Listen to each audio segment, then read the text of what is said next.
Hi, today's kata is called human readable time. What do we have to do? Well, we have to write a function that takes a non-negative integer in seconds, and we have to return the time in a human readable format in hours, minutes, and seconds. Let's go. How do we calculate the hours?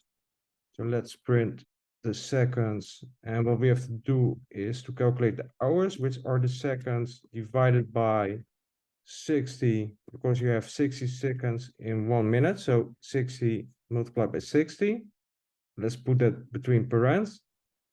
Yeah, and let's assign it to a new variable, hours. So we print the hours and the seconds.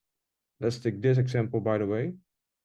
Yeah, so here we have 23 because we have 23 hours, but we have some digits behind the last decimal, so we have to convert it to an integer here. Yeah, that are the hours. Then next we have the minutes. How many minutes are in here? Apparently 59, but how do we calculate it? Well, as follows. Again, we have the seconds, and then we use modulo 3600.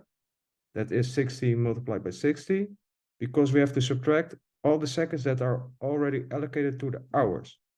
And the seconds that are left have to be divided by 60.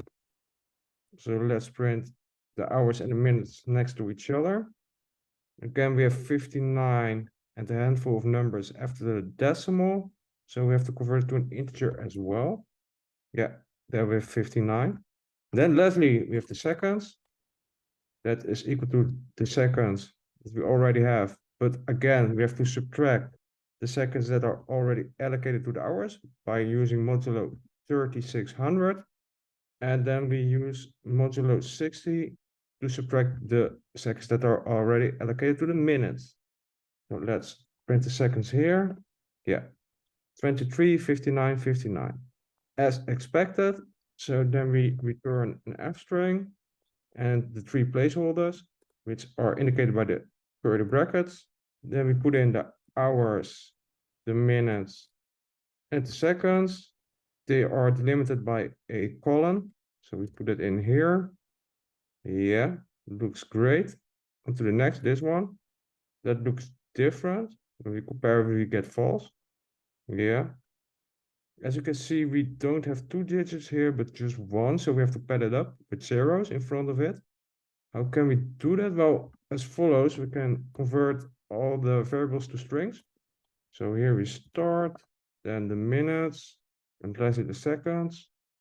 Yeah, and strings actually have a built-in method called .zfill, and as an argument we can put in 2.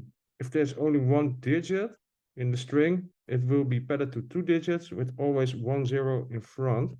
Yeah, so we do it for the minutes and the seconds as well. Let's compare it. Is this the expected output? Yeah. Okay. Well, let's test this out in the interpreter.